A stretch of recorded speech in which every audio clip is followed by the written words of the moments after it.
رسول الله رسول الله. Bismillahirrahmanirrahim. Assalamu alaikum. My name is Barakah Blue and you're tuned in to Celebrate Mercy.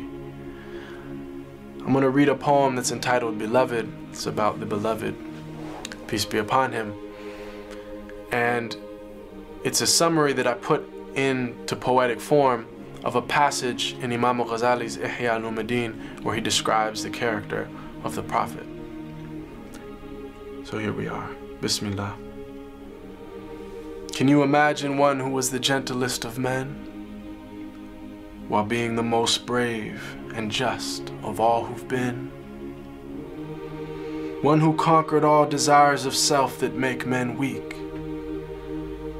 who granted all who asked him precisely what they seek, whom only jewels poured out his mouth whenever he would speak,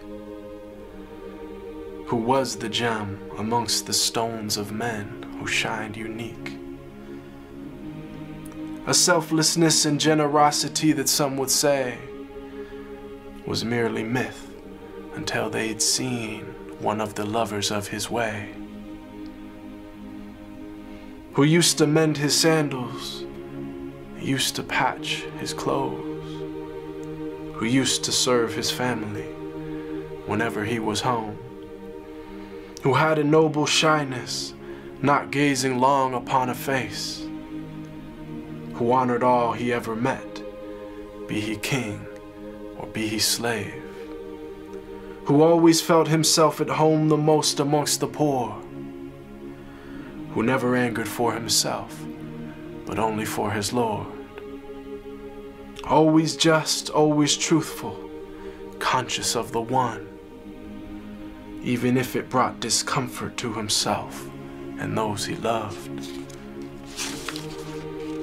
A satiated stomach his whole life was rarely felt, not due to poverty, but preference of others to himself, who knew the time of day by sun, the direction by the stars, who'd walk amongst his enemies without a single guard, devoid of any trace of self, just humble and serene, eloquent but not verbose, just precisely what he means,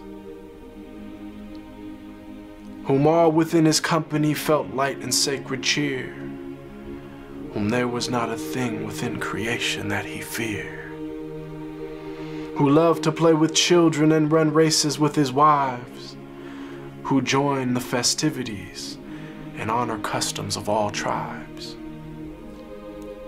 When people yelled and lost their cool around him, he was calm, who asked forgiveness for his enemies, even as they did him wrong, who kept a goat he'd milk himself for people in his house, whose wives, when asked about him, said he was the perfect spouse, who never looked down on a pauper or flattered once a prince, who called every soul unto the one without even a flinch.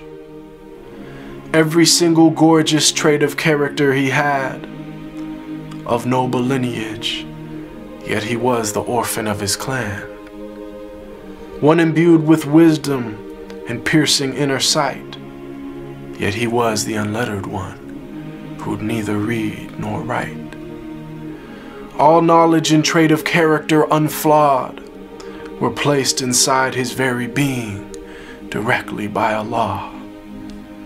The way to salvation and triumph after death, to detachment and joy in life with each and every breath, to walk the righteous path and never falter come what may. And may Allah give us success in following his way. They call him Al-Amin, the trustworthy, the honest, and I call him beloved, my master, Muhammad sallallahu alaihi wasallam.